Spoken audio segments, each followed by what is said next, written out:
Good morning, students. This is Swapna. Today's our Java topic is Java hash table class, which is present in collection framework and which is also present in a package of util package. Java util package. Java hash table class implements a hash table which maps keys to a values. It inherits the dictionary class and implements the map interface. It inherits dictionary class and implements the map interface to create the collection class of hash table class. Hash table class contains the keys as well as values. Points according to the points related to the hash table is an array of list. Each list is known as array of list. Each list is known as a bucket, and the position of the bucket is identified by calling a hash code method. The position of bucket we can identify by using the calling the method hash code method. Hash table contains the values based on the keys. Hash table contains the values. Hash table class contains the unique elements because every key is unit. We can search that values through the unique key only. So hash table class doesn't follow the null key or value. It doesn't follow the null key or value. Null value or null key. It doesn't allow the null key or null value. Java hash table class is synchronized. Already we know what is the word meaning of synchronized in previous collection framework like vector arrays. Synchronized means it allows only one thread to access the hash table collection at a time. It allows only the one thread to access that collection. The initial default capacity of the hash table class is 11. What is capacity of hash table class means it can store 11 elements. Whereas load factor is 0.75. Load factor means number of keys entered, number of elements stored in collection depending upon the capacity. That means load factor is number of keys or elements stored in a collection divided by the capacity. That we can call as a load factor. Here initial default capacity without specifying any sizes. If you are not specifying the capacity of the hash table, its capacity is by default 11, and whereas the load factor is 0.75. Here we gave the hash table class declaration, hash util hash table class, because these are all present in a util package only. These are all collections are present in a util package only. First we need to import the util package, and declaration of syntax for this hash table class is public class hash table k comma v extends the dictionary class, implements the map interface, and clonable serializable. I already told you what is the clonable and what is serializable means. Clonable means it allows to create the copy of the objects, and serializable means objects are converted into the hash table class parameters. Let's see the parameters for for Java util hash table class. K is the type of the keys maintained by this map. V is the type of the mapped values. So mapping the keys into values. Key is the keys, V is the values. So here are the constructors of the Java hash table class. These are the different type of constructors to write the code to invoke the constructor for hash table classes. First one is the hash table empty. It creates an empty hash table having the initial default capacity and load factor. We already known by previous slide, initial default capacity of the hash table hash table class collection is 11, and load factor is 0.75. If you are using the hash table constructor with empty parameters, it can create the empty hash table having the initial default capacity of 11 and load factor 0.75. Next constructor is hash table init capacity. It accepts an integer parameter. It accepts the integer parameters because we specified that is the integer data type of parameter. It creates the hash table that contains the specified initial capacity. Whatever the initial parameter you are sending as a parameter to hash table constructor, that depends upon that integer number, the capacity is decided for the hash table. Next one is the hash table init capacity and float load factor. By this third constructor we are specifying, it is used to create the hash table having the specified initial capacity and the hash table map extends k extends v. So it creates new hash table with the same mappings as the given map. It creates the new hash table with the same mappings as the given map. So that is about the constructors. Next here I am specifying the one example, Java hash table example. First we need to import the Java util package. Here class name is the test collection 16 and we are writing the code within the main function. That's why we are specifying that the statement public static void main, and after that we are creating the one collection of hash table type of class. Here hash table is the class name. Within the angular brackets we are specifying integer and string. String means whatever values are which data type, that it specifies the string data type. Integer is key values. Unique key values are type of integer. So collection name here collection name is HM. So that is the collection name. Now by using the put predefined method which is pre-declared in the map interface, that we are using and sending parameters to put the values into the collection. So HM is our collection name. HM dot put 100 Amit. 100 is the key value and 100 is the key, sorry, Amit is value. 100 is key and Amit is value. Next one we are setting HM dot put 102 Ravi. At 102 key value, what is the value? Ravi. At 101 key, Vijay is the value. 101, 103 key, Rahul is the value. So here we, by using the put method, we added that elements with keys and values to the collection. But I want to get whatever the values I added to this one, I want to see that one. For that purpose here we are using the for loop. Within that for each loop, here we are using, already we know the difference between for loop and for each loop, which is for each loop allowed in Java only. That for each loop here we are using to traverse the elements of that array. So here we are entry set, we are invoking the entry set, whatever the entered set values are there, that we are traversing, and by using the get key, get value, by using the predefined methods get key and get value, we are getting the key value as well as through the get value we are getting the value. So that will print by using the println method. So here these are specified in descending order. 103 Rahul, 102 Ravi, 101 Vijay, 100 is Amit. In for key value, and it maps to the value. Key mapping with the values, that it displays with the hash table class. This is about the hash table class. Next class is the stack. So stack is a subclass of vector that implements the standard last in first out stack. So it implements last in first out type of method to store and retrieve that one, to store into the values and to retrieve the values last in first out one. So stack is a subclass of vector. Stack only defines the default constructor which creates an empty stack. Stack include all the methods defined by vector and also adds several of its own. So already we studied about the vector collection.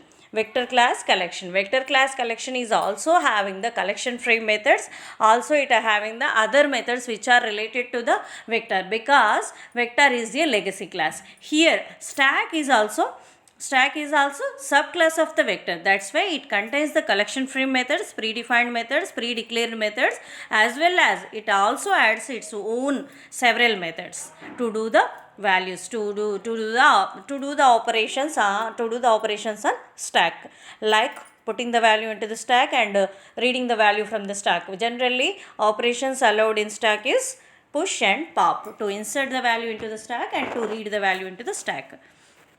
So this is the syntax stack, simple stack constructor, because it allows only the default constructor. So here I am giving the example for this stack collection class. So first we are importing the Java util package as it is, import java.util public class stack demo, and here static void show push, whatever the pushing values are, that it will display. So stack st integer, st is the object for the stack, st is the object for the stack class. By using that object, we are invoking the predefined one method push to store the object into the stack. So push we are invoking and sending one more object type of integer into the stack. Next, whatever the object we are stored by using the push operation, that it will show by the system.out.println push. And next, system.out.println stack, how many elements are there, that many elements it will display by using the stack st object.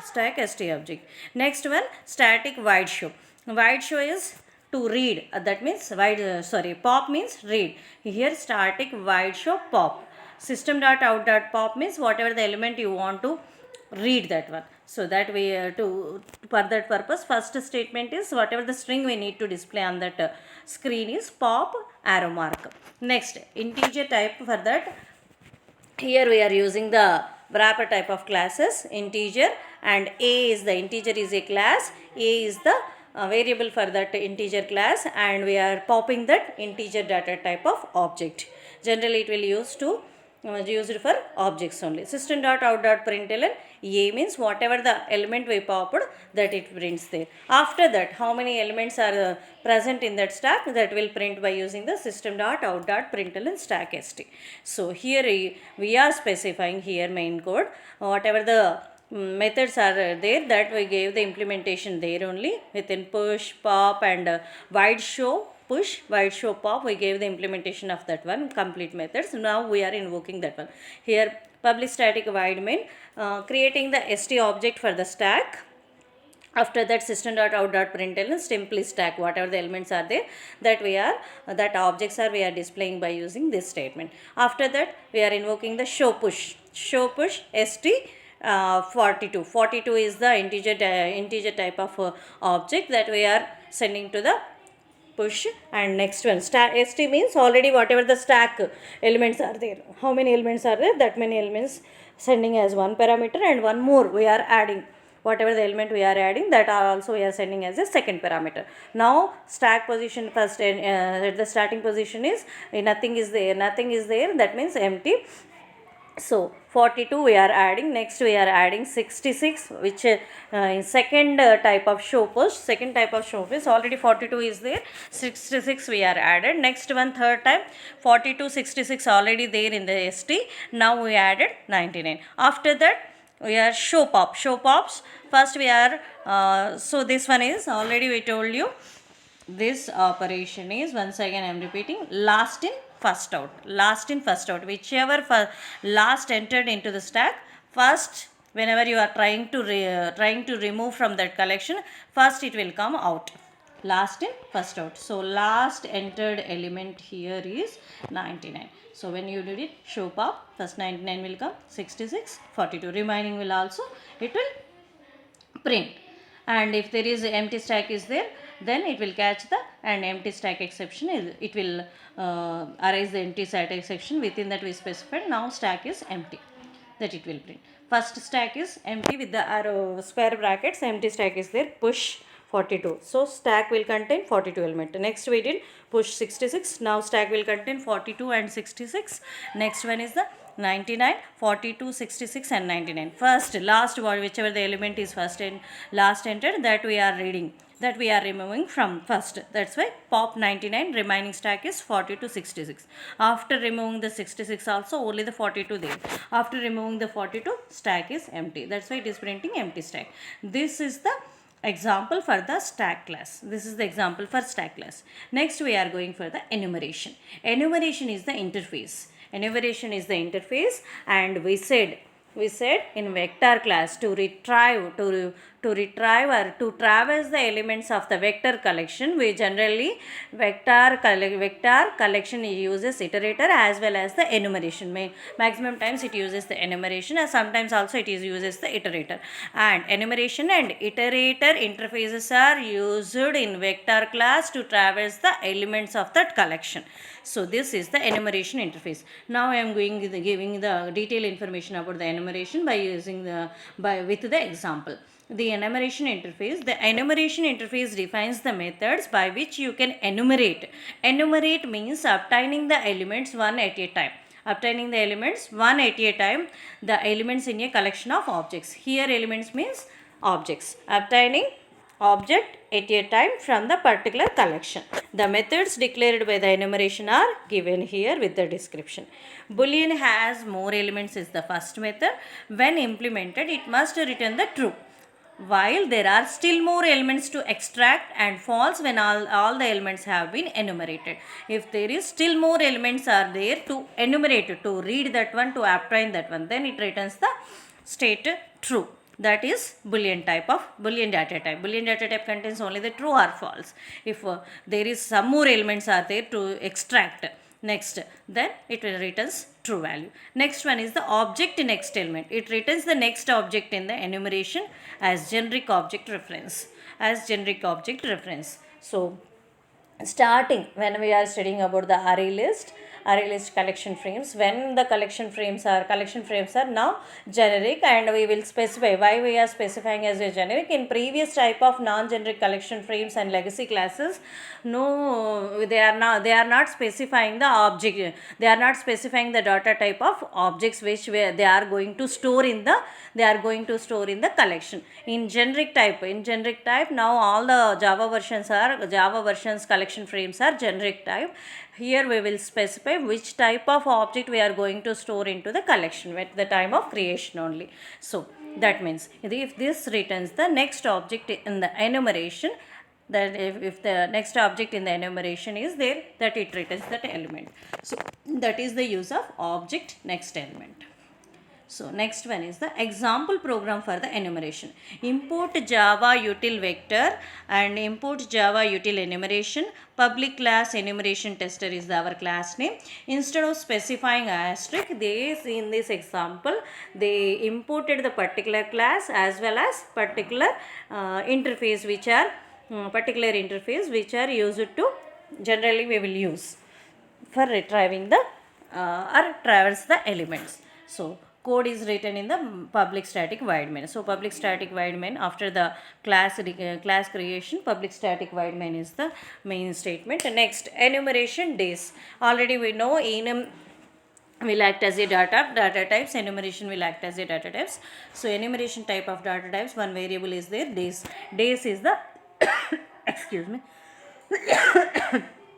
days is the variable name. It contains the list of elements. So next we declared the vector data type, vector class. Here we are using collection name is day names. Created here vector, and now we are created the empty vector and empty vector collection, that with the name of day names. For this day names, by using the predefined method add, we are adding the elements. So day names dot add Sundays we are adding to the collection, Monday, Tuesday, Wednesday, Thursday, Friday, Saturday. So that all the day names we are added to the day names collection. Now we are assigning that day names dot elements. Day names dot elements means whatever the elements we are added to that one, the list of elements is we are added to the days variable, which is the enumeration type of variable. Now by using the predefined methods, has more elements, next element. While in while loop we are using days dot has more elements, means it will check days. Days is a collection type of enumeration. It can store the number of elements. Every time it will check has more elements, means if there is next elements or objects are available in the connection, then it will returns the true. So I gave the description for this has more elements. So it returns the true. When while is the true, it goes for the execution of within the loop statement. Within the loop statement, print statement is there. What it is going to print? Days dot next element. Whatever the days collection enumeration type of variable contains the elements that till the last element it extracts that element and it gives as a parameter to the println method and it prints that one. So whatever the elements we are added, that it will print as a output. This is about the enumeration interface. Now we are going to study about the iterator interface. So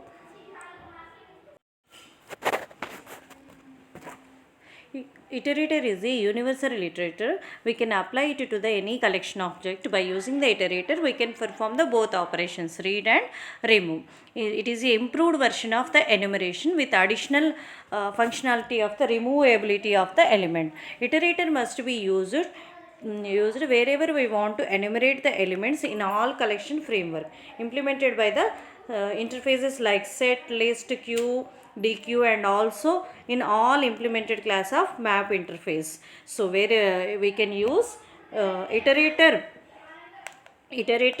to all the collection frameworks. Which are the collection framework uses the interfaces like set, list, queue, dequeue also, and also implemented by the classes of map interface. So iterator is the only cursor available for entire collection framework. Iterator object can be created by calling iterator method present in a collection interface. This one iterator method is present in a collection interface. We can create iterator object by calling that iterator method. Here C is a collection of the object. ITR is of type of iterator interface and refers to the C.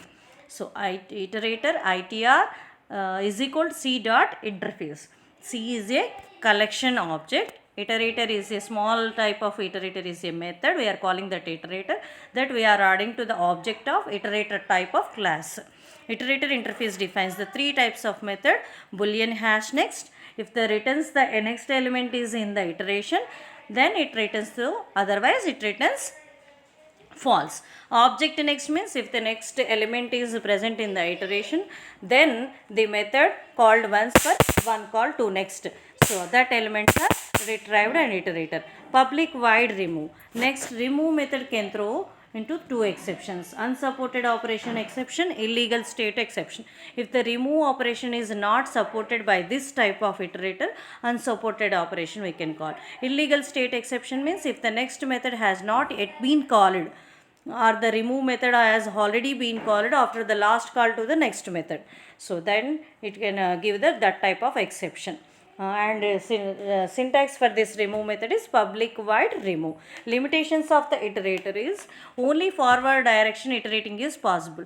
To retrieve the elements, it follows only the forward direction, and replacement addition of new element is not supported by the iterator.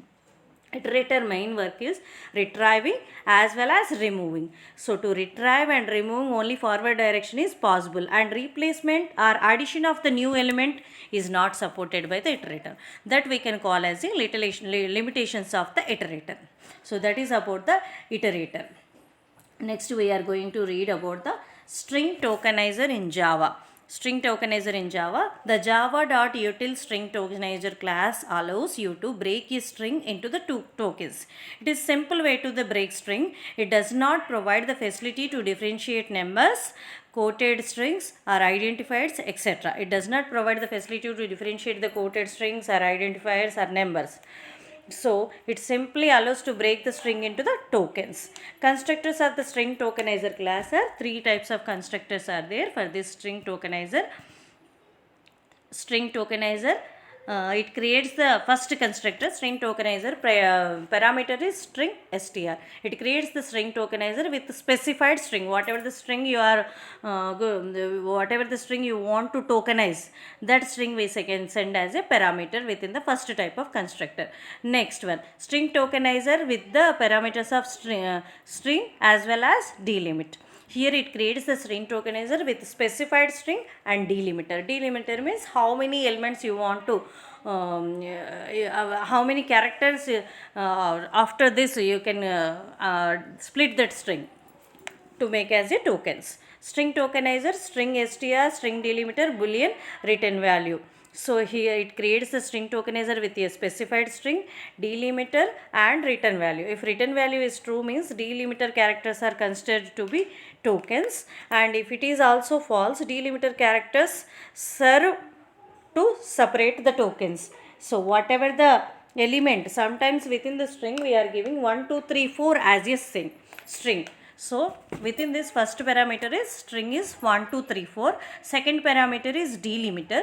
Delimiter means here I am specifying 2 as a delimiter. If it is a false, then that string is divided into the two characters it as one token, and second remaining as one token. That means 1, 2 as one split, one token, remaining 3, 4 as one split.